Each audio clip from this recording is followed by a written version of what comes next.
Hi guys, welcome to cinema facts. ಈ ಚಿತ್ರದ ಹೀರೋಯಿನ್ಗೆ ಒಂದು ಮೋಟೆಲ್ ನಲ್ಲಿ ನೈಟ್ ಶಿಫ್ಟ್ ಕೆಲಸ ಸಿಗುತ್ತೆ. ಸೊ ಡ್ಯೂಟಿಗೆ ಫಸ್ಟ್ ಡೇ ಜಾಯಿನ್ ಆದಾಗ ಇಡೀ ರಾತ್ರಿ ಒಬ್ಳೇ ಇರಬೇಕು. ಹೀಗೆ ನೈಟ್ ಶಿಫ್ಟ್ ನಲ್ಲಿ ಇರುವಾಗ ತುಂಬಾನೇ ಭಯಾನಕ ಘಟನೆಗಳು ನಡೆಯೋದಕ್ಕೆ ಶುರುವಾಗುತ್ತೆ.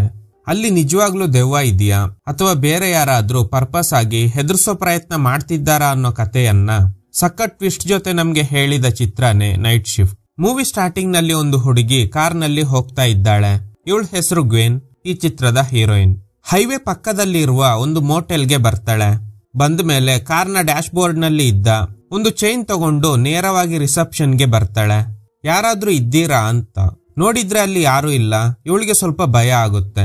ಹೊರಗಡೆ ಯಾರಾದ್ರೂ ಇದ್ದಾರಾ ಅಂತ ಚೆಕ್ ಮಾಡೋದಕ್ಕೆ ಹೋಗ್ತಾಳೆ. ಆಗ ಏನು ಶಬ್ದ ಕೇಳಿ ತಿರುಗಿ ನೋಡ್ತಾಳೆ. ಆ ಮೋಟೆಲ್ ನಲ್ಲಿ ಇರುವ 18ನೇ ರೂಮ್ ನಂಬರ್ನ ಡೋರ್ ಓಪನ್ ಆಗಿದೆ. ಒಳಗಡೆ ಯಾರಾದ್ರೂ ಇದ್ದಾರಾ ಅಂತ ನೋಡುವಾಗ ತಕ್ಷಣ ಒಬ್ಬ ವ್ಯಕ್ತಿ ಬರ್ತಾನೆ. ಅವನ್ನ ನೋಡಿ ಗ್ವೇನ್ ಕಿರ್ಚ್ ಬಿಡ್ತಾಳೆ. ಅವನು ಕೂಡ ಇವಳನ್ನ ನೋಡಿ ಹೆದರಿರ್ತಾನೆ. ಇವನ್ ಹೆಸರು ಟೆಡಿ, ಈ ಮೋಟೆಲ್ ನ ಓನರ್. ಇವನ್ನ ಹುಡ್ಕೊಂಡೆ ಗ್ವೇನ್ ಈ ಮೋಟೆಲ್ಗೆ ಬಂದಿರ್ತಾಳೆ. ಯಾಕಂದ್ರೆ ನೈಟ್ ಶಿಫ್ಟ್ ನಲ್ಲಿ ಡ್ಯೂಟಿ ಮಾಡೋದಕ್ಕೆ. ಆಕ್ಚುಲಿ ಗ್ವೇನ್ ಈ ಊರಿಗೆ ಹೊಸಬ್ರು. ಜಾಬ್ ಸರ್ಚ್ ಮಾಡ್ತಾ ಇರುವಾಗ ಈ ಜಾಬ್ ಸಿಕ್ಕಿದೆ. ಪೇರೆಂಟ್ಸ್ ಯಾರು ಇಲ್ಲ, ನಾನು ಒಂಟಿಯಾಗಿನೇ ಈ ಊರಿಗೆ ಬಂದಿದ್ದೀನಿ ಅಂತ ಹೇಳ್ತಾಳೆ. ಒಂದೇ ಟೈಮ್ ನಲ್ಲಿ ನನ್ನ ವೈಫ್ ಹಾಗೂ ಮಗುವಿಗೆ ಹೆಲ್ತ್ ಪ್ರಾಬ್ಲಮ್ ಆಗಿರೋದ್ರಿಂದ ಅಟ್ಲೀಸ್ಟ್ 1 ವೀಕ್ ಆದ್ರೂ ನೈಟ್ ಶಿಫ್ಟ್ ಮಾಡೋದಕ್ಕೆ ಸ್ಟಾಫ್ ಬೇಕಿತ್ತು. ಸೊ ನೀನ್ ಬಂದಿದ್ದು ಒಳ್ಳೇದಾಯ್ತು ಅಂತ ರೂಮ್ ಎಲ್ಲ ತೋರಿಸ್ತಾನೆ. ಟೋಟಲ್ 20 ರೂಮ್ಸ್ ಇದೆ. ಸ್ಟೋರೇಜ್ ರೂಮ್ಗೆ ಕರ್ಕೊಂಡು ಹೋಗಿ, ಇದು ತುಂಬಾ ಇಂಪಾರ್ಟೆಂಟ್, ಸರಿಯಾಗಿ ನೋಡ್ಕೊ. ಈ ಡೋರ್ ನ ಔಟ್ ಸೈಡ್ ಇಂದ ಮಾತ್ರ ಓಪನ್ ಮಾಡಬಹುದು. ಒಳಗಡೆ ಇನ್ ಕೇಸ್ ಡೋರ್ ಲಾಕ್ ಆದ್ರೆ ಕತೆ ಮುಗೀತು. ನಾಳೆ ಬೆಳಗ್ಗೆ 7 ಗಂಟೆಗೆ ನಾನು ಬರ್ತೀನಿ, ಅಲ್ಲಿವರೆಗೂ ನೀನು ಇಲ್ಲೇ ಇರ್ಬೇಕಾಗುತ್ತೆ. ಡೋರ್ ಲಾಕ್ ಆಗದೆ ಇರೋ ತರ ಈ ಇಟ್ಟಿಗೆನ ಡೋರ್ಗೆ ಸಪೋರ್ಟ್ ಆಗಿ ಇಡು. ಸ್ಟಾಕ್ ಎಲ್ಲ ತೋರಿಸಿ 1 ನಿಮಿಷ ಹೊರಗಡೆ ವೇಟ್ ಮಾಡು, ಬರ್ತೀನಿ ಅಂತ. ಆ ಮೋಟೆಲ್ ಹಿಂದೆ ಒಂದು ಸ್ವಿಮ್ಮಿಂಗ್ ಪೂಲ್ ಇದೆ. ಅಲ್ಲಿಗೆ ಹೋಗಿ ನೋಡಿದ್ರೆ ಪೂಲ್ ನಲ್ಲಿ ನೀರಿರೋದಿಲ್ಲ. ಮಧ್ಯದಲ್ಲಿ ಒಂದು ಹೋಲ್ ಇದೆ. ಆಗ ಅಲ್ಲಿಗೆ ಟೆಡಿ ಬರ್ತಾನೆ. 2-3 ವರ್ಷಗಳ ಹಿಂದೆ ಸಿಂಕ್ ಹೋಲ್ ಬಂದ್ಬಿಡ್ತು. ಕೇವಲ 10 ಸೆಕೆಂಡ್ಸ್ ನಲ್ಲೇ ಇದ್ದ ನೀರನ್ನ ಒಳಗಡೆ ಎಳ್ಕೋಬಿಡ್ತು. ಸದ್ಯಕ್ಕೆ ಆ ಟೈಮ್ ನಲ್ಲಿ ಯಾರು ಕೂಡ ಪೂಲ್ ನಲ್ಲಿ ಇರ್ಲಿಲ್ಲ ಅಂತ. ಆ ಸಿಂಕ್ ಹೋಲ್ ನೋಡಿ ಗ್ವೇನ್ಗೆ ಸ್ವಲ್ಪ ಭಯ ಆಗುತ್ತೆ. ಲಾಗ್ ಬುಕ್ ನೋಡ್ತಾ ಇದ್ದಾಳೆ. ಬೇರೆ ರೂಮ್ಗೆ ಕಂಪೇರ್ ಮಾಡಿದ್ರೆ ಕ್ಯಾಬಿನ್ ನಂಬರ್ 13ಗೆ ಮಾತ್ರ ಯಾಕೆ 50% ಕಮ್ಮಿ ರೇಟ್ ಫಿಕ್ಸ್ ಮಾಡಿದ್ದೀರಾ ಅಂತ. ಯಾಕಂದ್ರೆ 13ನೇ ರೂಮ್ ನಂಬರ್ ನಲ್ಲಿ ದೆವ್ವ ಇದೆ ಅಂತ ತುಂಬಾ ಜನ ನಂಬಿದ್ದಾರೆ. ಸೊ ಅದಕ್ಕೆ ತುಂಬಾ ಮೋಟೆಲ್ಗಳಲ್ಲಿ 13ನೇ ನಂಬರ್ ಇರೋ ರೂಮ್ ಇರೋದೇ ಇಲ್ಲ. ರೂಮ್ ಮಾತ್ರ ಅಲ್ಲ, ಫ್ರೈಡೇದ 13th ಅಂತ ಮೂವಿ ಬೇರೆ ಬಂದಿದೆ ಅಲ್ವಾ. ಆ ಡೇಟ್ ನಲ್ಲಿ ಫ್ಲೈಟ್ ಟಿಕೆಟ್ ರೇಟ್ ಕೂಡ ತುಂಬಾ ಕಮ್ಮಿ ಇರುತ್ತೆ. 13ನೇ ಫ್ಲೋರ್ ಅಂದ್ರೆ ಭಯ. ಸೊ ಹೀಗೆ ಜನ ಇದನ್ನೆಲ್ಲ ನಂಬಿರೋದ್ರಿಂದ ರೂಮ್ ನಂಬರ್ 13ಗೆ ರೇಟ್ ಕಮ್ಮಿ ಫಿಕ್ಸ್ ಮಾಡಿದ್ದೀನಿ ಅಂತ. ಸರಿ, ನಾನ್ ಬೆಳಗ್ಗೆ ಬರ್ತೀನಿ. ಆಗ ಗ್ವೇನ್ ಕೇಳ್ತಾಳೆ, ರಾತ್ರಿ ಸಮಯ, ನಾನು ಒಬ್ಳೆ ಮೋಟೆಲ್ ನಲ್ಲಿ ಇರ್ಬೇಕು. ಸೆಕ್ಯೂರಿಟಿ ಏನು ಇಲ್ವಾ? ಸೆಕ್ಯೂರಿಟಿನ ಹೈರ್ ಮಾಡಿಲ್ಲ. ಅಲ್ಲ, ಯಾರಾದ್ರೂ ನನ್ ಜೊತೆ ಮಿಸ್ಬಿಹೇವ್ ಮಾಡಿದ್ರೆ ಅಥವಾ ಯಾರಾದ್ರೂ ಕಳ್ಳರು ಬಂದ್ರೆ ಏನ್ ಮಾಡೋದು? ಪೊಲೀಸ್ಗೆ ಕಾಲ್ ಮಾಡು. ಪೊಲೀಸ್ ಬರೋ ಅಷ್ಟ್ರಲ್ಲಿ ದರೋಡೆ ಮಾಡೋದಕ್ಕೆ ಬಂದವರು ನನ್ ಕತೆ ಮುಗಿಸಿದ್ರೆ ತಲೆ ಕೆಡಿಸ್ಕೋಬೇಡ. ವೆಂಡಿಂಗ್ ಮಿಷಿನ್ ಹತ್ರ ಒಂದು ಕೊಡ್ಲಿ ಇದೆ, ಅದನ್ನ ತೆಗೆದು ಅವ್ರ ತಲೆ ಸೀಳ್ಬಿಡು ಅಂತ. ಸೊ ಹೀಗೆ ಇವನು ತಮಾಷೆ ಮಾಡ್ತಾನೆ. ಇವಳು ಹೆದ್ರಿರೋದ್ರಿಂದ ನಾನು ಹಾಗೂ ನನ್ನ ವೈಫ್ ತುಂಬಾ ವರ್ಷಗಳಿಂದ ಈ ಮೋಟೆಲ್ ನಡೆಸ್ತಾ ಇದ್ದೀವಿ. ಇದುವರೆಗೂ ಆತರ ಯಾವುದೇ ಸಮಸ್ಯೆ ಫೇಸ್ ಮಾಡೇ ಇಲ್ಲ. ನೀನೇನು ಟೆನ್ಷನ್ ಆಗ್ಬೇಡ. ಇನ್ ಕೇಸ್ ಏನಾದ್ರೂ ಸಮಸ್ಯೆ ಆದ್ರೆ ನನ್ಗೆ ಕಾಲ್ ಮಾಡು, ನಾನೇ ಬರ್ತೀನಿ. ಇಲ್ಲಿ ಯಾವುದೇ ವೈಫೈ ನೆಟ್ವರ್ಕ್ ಇಲ್ಲ. ಪಕ್ಕದಲ್ಲಿ ಒಂದು ರೆಸ್ಟೋರೆಂಟ್ ಇದೆ. ಈ ನಂಬರ್ಗೆ ಕಾಲ್ ಮಾಡಿದ್ರೆ ಅವರು ಫುಡ್ ಡೆಲಿವರಿ ಮಾಡ್ತಾರೆ. ಸೊ ಈಗ ಟೆಡಿ ಮನೆಗೆ ಹೋಗ್ತಾನೆ. ಭಯದಲ್ಲೇ ರಿಸೆಪ್ಷನ್ಗೆ ಬರ್ತಾಳೆ. ರೂಮ್ ಕೀಸ್ ಇರೋ ಬೋರ್ಡ್ ನೋಡ್ತಾಳೆ. ಅದ್ರಲ್ಲಿ ರೂಮ್ ನಂಬರ್ 6ನ ಕೀ ಮಾತ್ರ ಇರೋದಿಲ್ಲ. ರಿಜಿಸ್ಟರ್ ಬುಕ್ ಚೆಕ್ ಮಾಡಿದಾಗ ಆಲಿಸ್ ಅನ್ನೋ ಹುಡುಗಿ ಚೆಕ್ ಇನ್ ಮಾಡಿದ್ದಾಳೆ. ಅಲ್ಲಿಗೆ ಹೋಗಿ ಡೋರ್ ನಾಕ್ ಮಾಡ್ತಾಳೆ. ಅವ್ರಿಗೆ ಏನಾದ್ರೂ ಹೆಲ್ಪ್ ಬೇಕಿದ್ರೆ ಕೇಳೋಣ ಅಂತ. ಆಲಿಸ್ ಡೋರ್ ಓಪನ್ ಮಾಡ್ತಾಳೆ. ಆಗ ಗ್ವೇನ್ ಹೇಳ್ತಾಳೆ, ನಾನು ಹೊಸದಾಗಿ ಬಂದಿದ್ದೀನಿ, ನಿಮ್ಗೆ ಏನಾದ್ರೂ ಬೇಕಿದ್ರೆ ಹೇಳಿ ಅಂತ. ಆಲಿಸ್ ಕೈ ಬೆರಳುಗಳಲ್ಲಿ ರಕ್ತದ ಕಲೆ ಇದೆ. ಅದನ್ನ ಇವಳು ನೋಡಿದ್ರಿಂದ ಆಲಿಸ್ ಡೋರ್ ಲಾಕ್ ಮಾಡ್ತಾಳೆ. ಗ್ವೇನ್ ಅಲ್ಲಿಂದ ಲಾಬಿಗೆ ಹೋಗ್ತಾ ಇರುವಾಗ 18ನೇ ರೂಮ್ ನಂಬರ್ ಡೋರ್ ಓಪನ್ ಆಗಿದೆ. ಭಯ ಆದ್ರೂನು ಪರವಾಗಿಲ್ಲ ನೋಡೋಣ ಅಂತ ಒಳಗಡೆ ಹೋಗ್ತಾಳೆ. ಅಲ್ಲಿ ಏನೂ ಇಲ್ಲ, ವಿಂಡೋ ಓಪನ್ ಆಗಿದೆ. ಸೊ ಗಾಳಿ ರಭಸಕ್ಕೆ ಡೋರ್ ಓಪನ್ ಆಗಿದೆ ಅಂತ ವಿಂಡೋ ಕ್ಲೋಸ್ ಮಾಡಿ ಹೊರಗಡೆ ಬಂದಾಗ ಒಂದು ಬ್ಲಾಕ್ ಕಾರ್ ಬರುತ್ತೆ. ಇವಳನ್ನ ನೋಡಿ ಕೆಲವು ಸೆಕೆಂಡ್ಸ್ ಗಾಡಿ ನಿಲ್ಸಿ ಮತ್ತೆ ಹೋಗುತ್ತೆ. ಗ್ವೇನ್ಗೆ ತುಂಬಾ ಭಯ ಆಗ್ತಿದೆ. ರೂಮ್ ನಂಬರ್ 8 ಕ್ಲೀನ್ ಆಗಿಲ್ಲ ಅಂತ ಟೆಡಿ ಹೋಗೋದಕ್ಕೂ ಮುಂಚೆ ಹೇಳಿರ್ತಾನೆ. ಸೊ ಅದಕ್ಕೆ ಅಲ್ಲಿಗೆ ಹೋಗಿ ಕ್ಲೀನ್ ಮಾಡಿ ಲಾಬಿಗೆ ಬರ್ತಾಳೆ. ಏನನ್ನು ನೋಡಿ ಹೆದರಿದ್ದಾಳೆ. ಏನು ಅಂತ ನೋಡಿದ್ರೆ ಒಂದು ಚಿಕ್ಕ ಹುಡುಗಿ ಲಾಬಿ ಒಳಗಡೆ ಹೋಗ್ತಾ ಇದ್ದಾಳೆ. ಈ ಹೊತ್ತಲ್ಲಿ ಯಾರಾಗಿರ್ಬೋದು ಅಂತ ಲಾಬಿಗೆ ಬಂದು ನೋಡಿದ್ರೆ ಅಲ್ಲಿ ಯಾರು ಇಲ್ಲ. ಸೊ ಇವಳಿಗೆ ತಲೆ ಕೆಟ್ಟು ಹೋಗ್ತಿದೆ. ಸ್ವಲ್ಪ ಸಮಯದ ನಂತರ ರೆಸ್ಟೋರೆಂಟ್ಗೆ ಕಾಲ್ ಮಾಡಿ ಫುಡ್ ಆರ್ಡರ್ ಮಾಡ್ತಾಳೆ. ಸರಿ, ಹೊರಗಡೆ ಸುತ್ತಾಡೋಣ ಅಂತ ಎದ್ದು ಹೋಗ್ಬೇಕು ಅನ್ನುವಷ್ಟರಲ್ಲಿ ಒಂದು ಕಾಲ್ ಬರುತ್ತೆ. ಕಾಲ್ ಬಂದಿರೋದು ರೂಮ್ ನಂಬರ್ 13 ಇಂದ. ಇವಳಿಗೆ ಮತ್ತಷ್ಟು ಗಾಬರಿ ಆಗುತ್ತೆ. ಅದು ಅಲ್ಲದೆ ಟೆಡಿ ಹೇಳಿದ್ದ ಅಲ್ವಾ, ಕಾಮನ್ ಆಗಿ ರೂಮ್ ನಂಬರ್ 13 ನಲ್ಲಿ ದೆವ್ವ ಇರುತ್ತೆ ಅಂತ. ಸೊ ಅದಕ್ಕೆ ಇವಳಿಗೆ ಸ್ವಲ್ಪ ಭಯ ಆಗ್ತಿದೆ. ಸೊ ಹ್ಯಾಲಿಸ್ ಇರೋದು ರೂಮ್ ನಂಬರ್ 6 ನಲ್ಲಿ. ಅದು ಬಿಟ್ರೆ ಬೇರೆ ಎಲ್ಲ ರೂಮ್ ಖಾಲಿ ಇದೆ. ಹೀಗಿರುವಾಗ ರೂಮ್ ನಂಬರ್ 13 ಇಂದ ಹೇಗ್ ಕಾಲ್ ಬರೋದಕ್ಕೆ ಸಾಧ್ಯ? ಭಯದಲ್ಲೇ ರಿಸೀವ್ ಮಾಡ್ತಾಳೆ. ಆಗ ಯಾರೋ ನಗ್ತಾ ಇರೋ ಶಬ್ದ ಕೇಳಿ ತುಂಬಾ ಭಯ ಆಗುತ್ತೆ. ಯಾರೋ ಬೇಕು ಅಂತಾನೆ ಹೆದರ್ಸೋದಕ್ಕೆ ಟ್ರೈ ಮಾಡ್ತಿದ್ದಾರೆ ಅನ್ಸುತ್ತೆ. ನೇರವಾಗಿ ರೂಮ್ ನಂಬರ್ 13ಗೆ ಹೋಗ್ತಾಳೆ.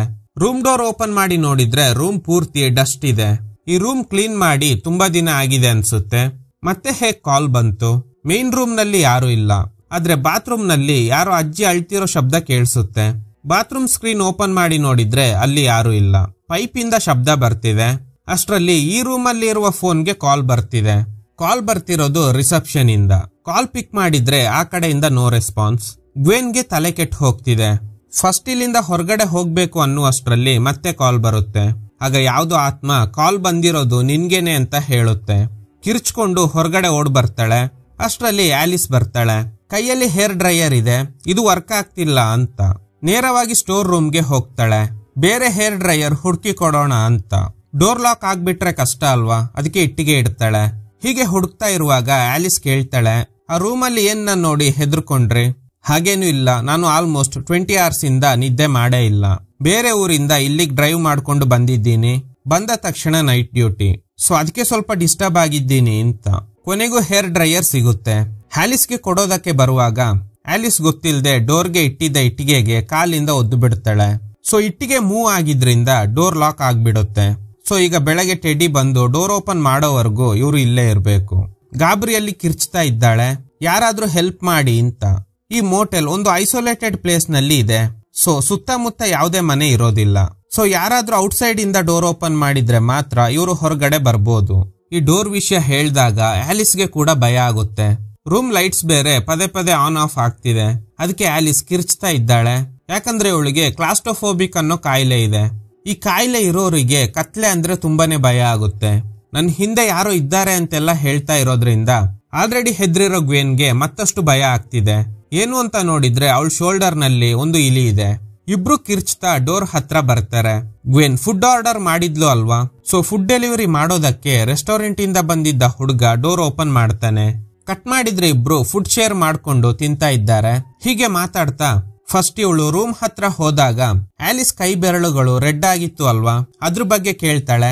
ಆಗ ಆಲಿಸ್ ಆಕ್ಚುಲಿ ಅದು ಬ್ಲಡ್ ಅಲ್ಲ, ಅದು ಹೇರ್ ಕಲರ್. ಸರ್, ಈ ಮೋಟೆಲ್ಗೆ ಯಾಕೆ ಬಂದಿದ್ದೀಯಾ? ನಮ್ ತಾಯಿ ಜೊತೆ ಜಗಳ ಮಾಡ್ಕೊಂಡು ಓಡ್ ಬಂದ್ಬಿಟ್ಟೆ. ಎಲ್ಲದಕ್ಕೂ ರಿಸ್ಟ್ರಿಕ್ಷನ್. 1 ತಿಂಗಳು ರೂಮ್ ಒಳಗಡೆ ಹಾಕಿ ಲಾಕ್ ಮಾಡಿದ್ರು. ನನ್ಗೂ ನಮ್ ತಾಯಿ ಹೀಗೇನೆ ಟ್ರೀಟ್ ಮಾಡ್ತಿದ್ರು. ಆದ್ರೆ ನೀನು ಅವ್ರಿಗೆ ಹೇಳ್ದೆ ಓಡ್ ಬಂದಿರೋದ್ರಿಂದ ಖಂಡಿತ ನಿನ್ಗೋಸ್ಕರ ಸರ್ಚ್ ಮಾಡ್ತಾ ಇರ್ತಾರೆ. ಈ ಪ್ರಪಂಚ ತುಂಬಾನೇ ಡೇಂಜರಸ್. ನೀನು ನಿಮ್ ಮನೆಗೆ ರಿಟರ್ನ್ ಹೋಗೋದು ಒಳ್ಳೇದು ಅಂತ. ಸರಿ, ಯೋಚನೆ ಮಾಡ್ತೀನಿ. ಸರಿ, ನೀವ್ ಒಬ್ರೆ ಇಲ್ಲಿ ಏನ್ ಮಾಡ್ತಾ ಇದ್ದೀರಾ? ಒಬ್ರೇ ಸ್ಟೇ ಆಗಿರೋದಾ? ಮಾಮ್ ರೀಸೆಂಟ್ಲಿ ತೀರ್ ಹೋದ್ರು. ನಿಮ್ ತಾಯಿ ನಿನ್ಗೆ ಹೇಗ್ ಟ್ರೀಟ್ ಮಾಡ್ತಿದ್ರೋ ಅದೇ ತರಾನೇ ನನ್ಗೂ ನಮ್ ತಾಯಿ ಟ್ರೀಟ್ ಮಾಡ್ತಾ ಇದ್ರು. ಸರಿ, ಕೋಕ್ ಕುಡಿತೀಯ ಅಂತ ಹೇಳಿ ವೆಂಡಿಂಗ್ ಮಿಷಿನ್ ಹತ್ರ ಬರ್ತಾಳೆ. ಆಗ ಮತ್ತೆ ಅದೇ ಬ್ಲಾಕ್ ಕಾರ್ ಬರುತ್ತೆ. ಆ ಕಾರ್ ನಲ್ಲಿ ಯಾರು ಸ್ಟ್ರೇಂಜರ್ಸ್ ಇವಳನ್ನ ಅಬ್ಸರ್ವ್ ಮಾಡ್ತಾ ಇದ್ದಾರೆ. ಆಲ್ರೆಡಿ ಗ್ವೆನ್ ಹೆದ್ರಿದ್ದಾಳೆ. ಈಗ ಆಲಿಸ್ ಹಿಂದೆ ಬಂದು ನಿಂತಿರೋದನ್ನ ನೋಡಿ ಗಾಬರಿಯಲ್ಲಿ ಕೋಕ್ ಬಾಟಲ್ ನ ಕೆಳಗಡೆ ಹಾಕ್ತಾಳೆ. ಸೊ ಬಾಟಲ್ ಹೊಡೆದೋಗುತ್ತೆ. ಟೆನ್ಷನ್ ನಲ್ಲಿ ಆಲಿಸ್ ಜೊತೆ ರೂಡ್ ಆಗಿ ನಡ್ಕೊಳ್ತಾಳೆ. ಆಲಿಸ್ ಸಾರಿ ಹೇಳಿ ರೂಮ್ಗೆ ಹೋಗ್ತಾಳೆ. ಆಗ ಗ್ವೆನ್ ಡೋರ್ ಲಾಕ್ ಮಾಡ್ಕೋ ಅಂತ. ಯಾಕಂದ್ರೆ ಆ ಬ್ಲಾಕ್ ಕಾರ್ ಪದೇ ಪದೇ ಸುತ್ತಾಡ್ತಾ ಇರೋದ್ರಿಂದ. ಅವಳು ಹೋದ್ಮೇಲೆ ಒಂದು ಕಪಲ್ ಬರ್ತಾರೆ. 1 hourಗೆ ಅಷ್ಟೇ ರೂಮ್ ಬೇಕು ಅಂತ. ಗ್ವೆನ್ ಹೇಳ್ತಾಳೆ, ಸರ್ ಇದು ಆ ತರದ ಮೋಟೆಲ್ ಅಲ್ಲ, ನೀವು ಸ್ಟೇ ಆಗೋದಾದ್ರೆ 1 night ಪೂರ್ತಿ ಇರ್ಬೇಕು ಅಂತ. ಆದ್ರೆ ಇವರು ಕನ್ವಿನ್ಸ್ ಆಗ್ತಾನೆ ಇಲ್ಲ. ಈ ಮೋಟೆಲ್ ನೋಡೋದಕ್ಕೆ ದೊಡ್ಡ ತರ ಇದೆ.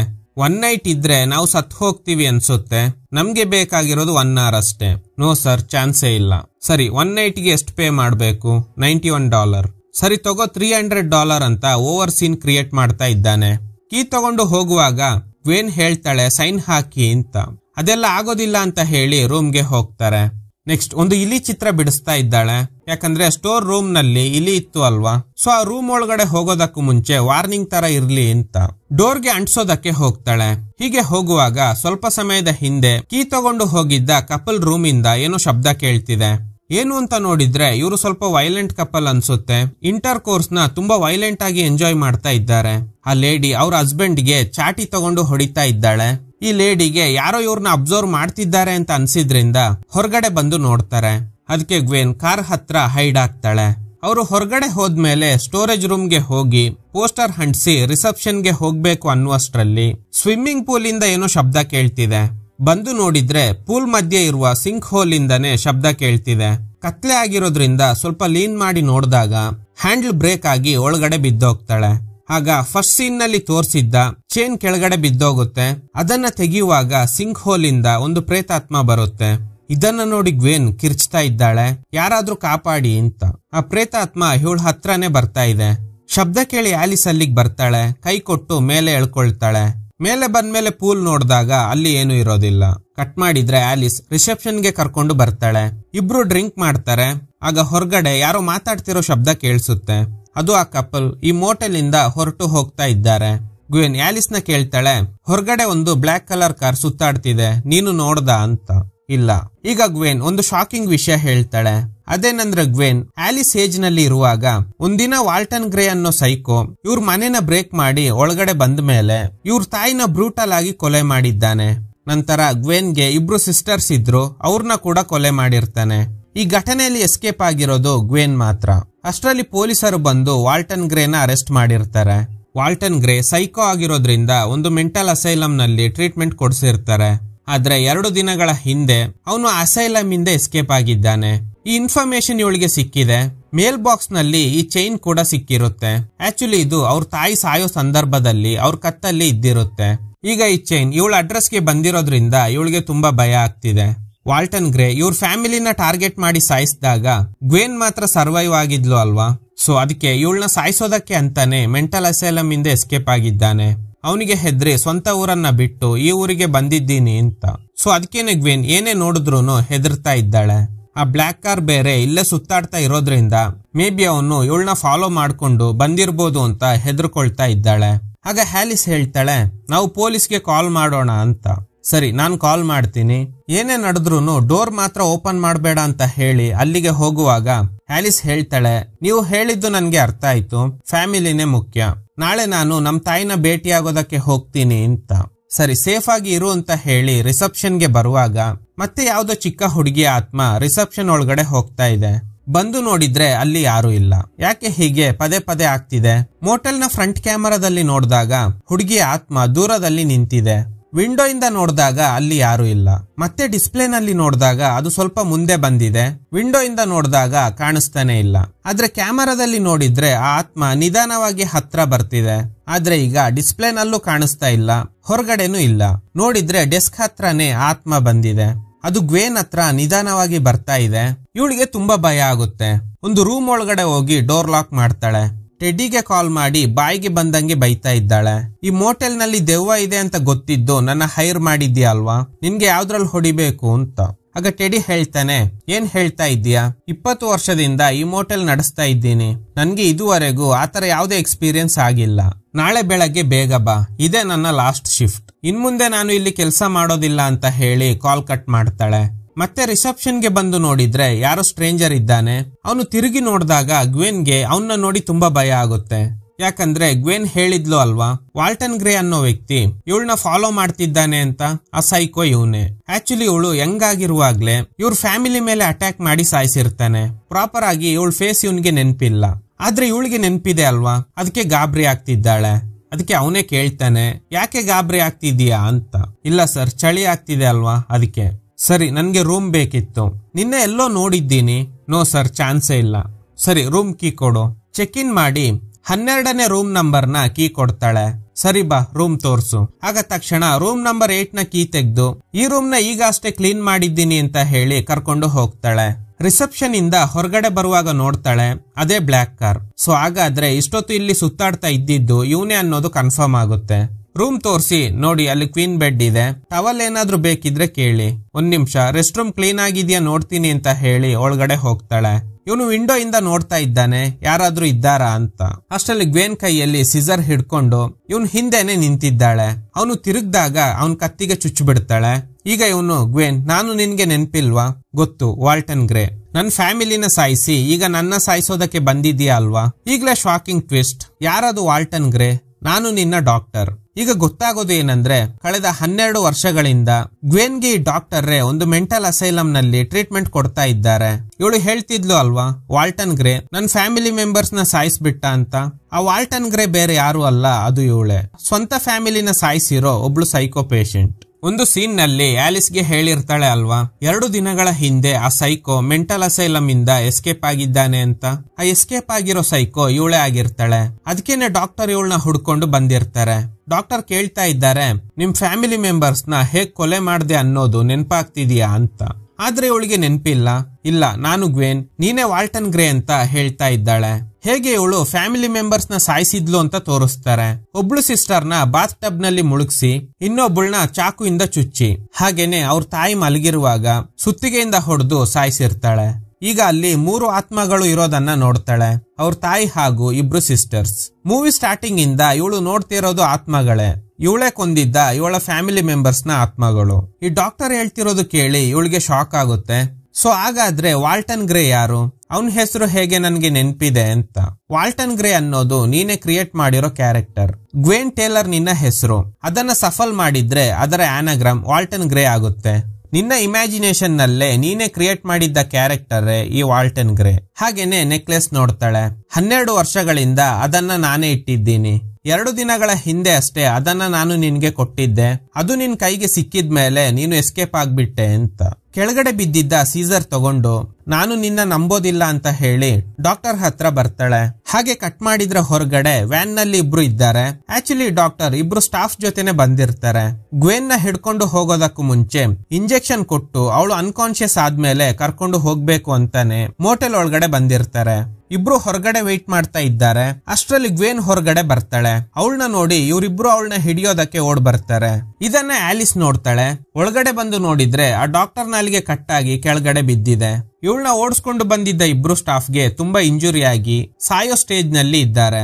ಚಾಕು ಹಿಡ್ಕೊಂಡು ಗ್ವೇನ್ ಅಲ್ಲೇ ನಿಂತಿದ್ದಾಳೆ. ಸೊ ಇವಳಿಗೆ ಎಲ್ಲ ಅರ್ಥ ಆಗುತ್ತೆ. ಹೆದ್ರಿ ಓಡ್ ಬಂದು ರೂಮ್ ಡೋರ್ ಲಾಕ್ ಮಾಡ್ತಾಳೆ. ಡೋರ್ ಬ್ರೇಕ್ ಮಾಡೋದಕ್ಕೆ ಟ್ರೈ ಮಾಡ್ತಾ ಇರುವಾಗ ರೆಸ್ಟ್ ರೂಮ್ ಒಳಗಡೆ ಹೋಗಿ ಹೈಡ್ ಆಗ್ತಾಳೆ. ಆ ಡೋರ್ ಕೂಡ ಬ್ರೇಕ್ ಮಾಡೋದಕ್ಕೆ ಟ್ರೈ ಮಾಡ್ತಾಳೆ. ಸೊ ಅದಕ್ಕೆ ವಿಂಡೋ ಇಂದ ಎಸ್ಕೇಪ್ ಆಗ್ತಾಳೆ. ರಿಸೆಪ್ಷನ್ ಗೆ ಹೋಗಿ ಪೊಲೀಸ್ಗೆ ಕಾಲ್ ಮಾಡ್ಬೇಕು ಅಂತ ನೋಡಿದ್ರೆ ಅಲ್ಲಿ ಗ್ವೇನ್ ನ ಕಾರ್ ಕೀ ಸಿಗುತ್ತೆ. ಅದನ್ನ ತಗೊಂಡು ಅಲ್ಲಿಂದ ಎಸ್ಕೇಪ್ ಆಗಿ ಆಮೇಲೆ ಪೊಲೀಸ್ಗೆ ಇನ್ಫಾರ್ಮ್ ಮಾಡಿದ್ರೆ ಆಯ್ತು ಅಂತ ಕಾರ್ ಸ್ಟಾರ್ಟ್ ಮಾಡ್ತಾಳೆ. ಗಾಬರಿಯಲ್ಲಿ ಕಾರ್ನ ಒಂದು ಗುಂಡಿಗೆ ಇಳಿಸಿದ್ದಾಳೆ. ಸೊ ಟೈರ್ ಸ್ಕಿಡ್ ಆಗ್ತಿದೆ, ಕಾರ್ ಮೂವ್ ಆಗ್ತಾನೆ ಇಲ್ಲ. ಅಷ್ಟರಲ್ಲಿ ಗ್ವೇನ್ ಕೊಡ್ಲಿ ತಂದು ಕಾರ್ ಗ್ಲಾಸ್ ಬ್ರೇಕ್ ಮಾಡ್ತಾಳೆ. ಆಲಿಸ್ ಮೇಲೆ ಅಟ್ಯಾಕ್ ಮಾಡ್ಬೇಕು ಅನ್ನುವಷ್ಟರಲ್ಲಿ ಆಲಿಸ್ ಸೇಫ್ಟಿಗೆ ಅಂತ ಒಂದು ಚಾಕು ತಂದಿರ್ತಾಳೆ. ಆ ಚಾಕುಯಿಂದ ಅವಳ ಶೋಲ್ಡರ್ ಗೆ ಚುಚ್ಚಿ ಹಾಸ್ಪಿಟಲ್ ಸ್ಟಾಫ್ ಬಂದಿದ್ದ ವ್ಯಾನ್ ಹತ್ತಿ ಎಸ್ಕೇಪ್ ಆಗೋದಕ್ಕೆ ಟ್ರೈ ಮಾಡ್ತಾಳೆ. ಆದ್ರೆ ವ್ಯಾನ್ ಕೀ ಇಲ್ಲ. ಮತ್ತೆ ರೂಮ್ ಗೆ ಹೋಗಿ ಆ ಸ್ಟಾಫ್ ಪಾಕೆಟ್ ಇಂದ ಕೀ ತಗೊಂಡು ಹೊರಗಡೆ ಬರ್ತಾಳೆ. ಅಷ್ಟರಲ್ಲಿ ಗ್ವೇನ್ ಕೊಡ್ಲಿಯಿಂದ ಇವಳು ಹೊಟ್ಟೆ ಸೀಳಿ ಸಾಯಿಸ್ಬಿಡ್ತಾಳೆ. ಸ್ವಲ್ಪ ಹೊತ್ತಿನಲ್ಲೇ ಅರ್ಲಿ ಮಾರ್ನಿಂಗ್ ಆಗುತ್ತೆ. ಸೊ ಅದಕ್ಕೆ ಟೆಡಿ ಬರ್ತಾನೆ. ಇವನ್ಗೆ ಸ್ಟ್ರೇಂಜ್ ಫೀಲ್ ಆಗ್ತಿದೆ. ಯಾವ್ದೋ ವ್ಯಾನ್ ಇದೆ, ಬೆಡ್ ಮೇಲೆ ಬ್ಲಡ್ ಸ್ಟೇನ್ ಇರುತ್ತೆ. ನೋಡಿದ್ರೆ ಗ್ವೇನ್ ಪೂಲಿಂದ ಎದ್ದು ಹೊರಗಡೆ ಬರ್ತಾಳೆ. ಹೇ ಗ್ವೇನ್, ಏನ್ ಮಾಡ್ತಿದ್ದೀಯಾ? ಏನೋ ದೆವ್ವ ಇದೆ ಅಂತೆಲ್ಲ ಹೇಳ್ತಿದ್ದೆ, ಇಲ್ಲಿಗ್ ಬನ್ನಿ ತೋರಿಸ್ತೀನಿ ಅಂತ. ಇವನು ಕೂಡ ಹೋಗ್ತಾನೆ. ಕಟ್ ಮಾಡಿ 1 ವರ್ಷದ ನಂತರ ಅದೇ ಹೈವೇ ನಲ್ಲಿ ಒಬ್ಬ ವ್ಯಕ್ತಿ ಡ್ರೈವ್ ಮಾಡ್ಕೊಂಡು ನೇರವಾಗಿ ಅದೇ ಮೋಟೆಲ್ಗೆ ಬರ್ತಾನೆ. ಬಂದು ನೋಡಿದ್ರೆ ಮೋಟೆಲ್ ಕಂಪ್ಲೀಟ್ಲಿ ಚೇಂಜ್ ಆಗಿದೆ. ಆಗ ಅಲ್ಲಿಗೆ ಗ್ವೇನ್ ಬರ್ತಾಳೆ. ಹೇಳಿ ಸರ್, ಎಷ್ಟು ದಿನ ಸ್ಟೇ ಆಗ್ತೀರಾ ಅಂತೆಲ್ಲ ಕೇಳ್ತಾ ಇದ್ದಾಳೆ. ಇವನ್ಗೆ ಫುಲ್ ಖುಷಿ ಆಗುತ್ತೆ. ಈ ಪೂಲ್ ತುಂಬಾ ಚೆನ್ನಾಗಿದೆ ಅಂತ. ನಿಮ್ಗೆ ಗೊತ್ತಾ, ಇದಕ್ಕೂ ಮುಂಚೆ ಇದರಲ್ಲಿ ಒಂದು ಸಿಂಕ್ ಹೋಲ್ ಇತ್ತು. ಅದ್ರಲ್ಲಿ ಬೇಕಾದ್ರೆ ಒಂದು 5 ಜನರನ್ನ ಸಾಯಿಸಿ ಹೂತ್ ಹಾಕ್ಬೋದು ಅಂತ. ಅಂದ್ರೆ ಇಂಡೈರೆಕ್ಟ್ ಆಗಿ ಹೇಳ್ತಿದ್ದಾಳೆ, 5 ಜನರನ್ನ ಸಾಯಿಸಿ ಅದ್ರೊಳಗಡೆ ಹೂತ್ ಹಾಕಿದ್ದೀನಿ ಅಂತ. ಆದ್ರೆ ಇವನಿಗೆ ಅದು ಅರ್ಥ ಆಗ್ತಿಲ್ಲ. ಯಾಕಂದ್ರೆ ಅವಳು ತಮಾಷೆ ಮಾಡೋ ತರ ನಗ್ತಾ ಹೇಳಿರ್ತಾಳೆ. ಚೆಕ್ ಇನ್ ಮಾಡಿ ಇವನ್ಗೆ ರೂಮ್ ನಂಬರ್ 8 ನ ಕೀ ಕೊಡ್ತಾಳೆ. ಅದೇ ರೂಮ್ ನಲ್ಲೇ ಆ ಡಾಕ್ಟರ್ ಸೇರಿದಂತೆ ಸ್ಟಾಫ್ ನ ಕೊಂದಿರ್ತಾಳೆ. ಅಂಡ್ ಆಲಿಸ್ ನ ಕೂಡ ಆ ರೂಮ್ ಇಂದ ಹೊರಗಡೆ ಬರುವಾಗ್ಲೇ ಸಾಯಿಸಿರ್ತಾಳೆ. ಇವನ್ ಹಿಂದೆ ಆ 3 ದೆವ್ವಗಳು ಅಂಡ್ ಪಕ್ಕದಲ್ಲಿ ಆಲಿಸ್ ನ ಆತ್ಮ ಇವಳ ಕಣ್ಣಿಗೆ ಕಾಣಿಸ್ತಾ ಇದೆ. ಬನ್ನಿ ರೂಮ್ ತೋರಿಸ್ತೀನಿ ಅಂತ ಹೇಳಿ ಕರ್ಕೊಂಡು ಹೋಗ್ತಾಳೆ. ಇದ್ರೊಂದಿಗೆ ಈ ಮೂವಿ ಎಂಡ್ ಆಗುತ್ತೆ. ಇನ್ಶೂರೆನ್ಸ್ ಕ್ಲೈಮ್ ಮಾಡಿ ಮೋಟೆಲ್ ನ ಪೂರ್ತಿ ಚೇಂಜ್ ಮಾಡಿರ್ತಾಳೆ. ಸೊ ಇವಳೊಬ್ಳು ಸೈಕೋ ಅನ್ನೋದು ಬೇರೆ ಯಾರಿಗೂ ಗೊತ್ತಿಲ್ಲ.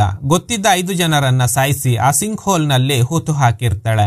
Okay guys, thanks for watching. ಈ ತರದ ಥ್ರಿಲ್ಲಿಂಗ್ ವಿಡಿಯೋಗಳಿಗಾಗಿ ನಮ್ಮ ಸಿನಿಮಾ ಫ್ಯಾಕ್ಟ್ ಚಾನೆಲ್ ನ ತಪ್ಪದೆ ಸಬ್ಸ್ಕ್ರೈಬ್ ಮಾಡಿ, ಪಕ್ಕದಲ್ಲಿರುವ ಬೆಲ್ ಐಕಾನ್ ಅನ್ನ ಪ್ರೆಸ್ ಮಾಡಿ ಆಲ್ ನೋಟಿಫಿಕೇಶನ್ ಗಳನ್ನ ಆನ್ ಮಾಡಿ ಇಟ್ಕೊಳ್ಳಿ.